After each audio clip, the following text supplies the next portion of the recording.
aga kham tu le aga dir pi tu na si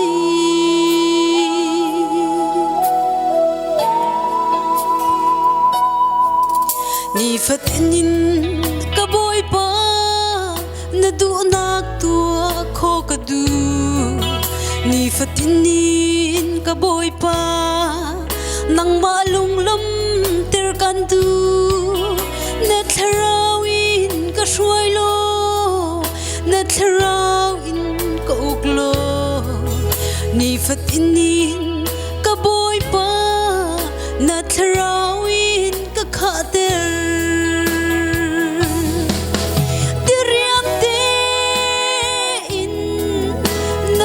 sa pumpe kadu di riam ten nang ma dot chin chin kandu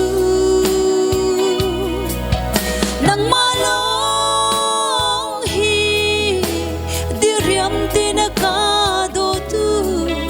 aga kham tu le aga dir pi tu na si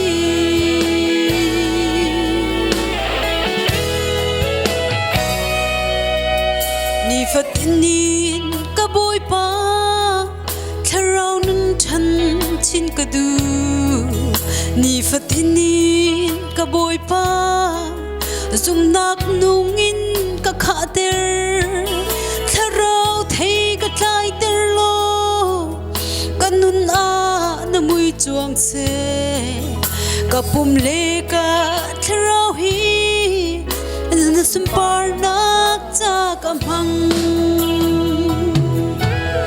diriam te in na rian sa pumpe kadu diriam te in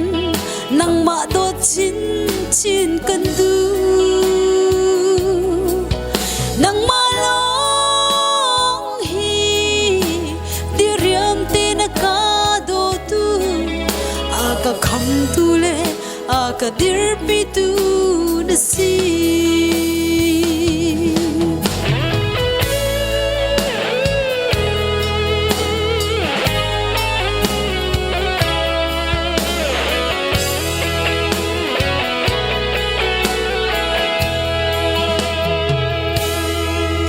ni fatinin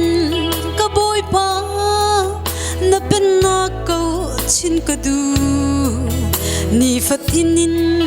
ka boy pa na zang fa na ka mu ter tharau chiang hlim ka bom lo tharau chiang hlim ka chom pi ni fatinin ka boy pa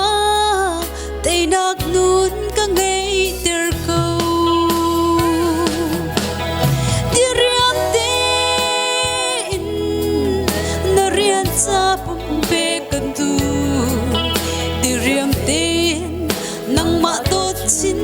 chin kandu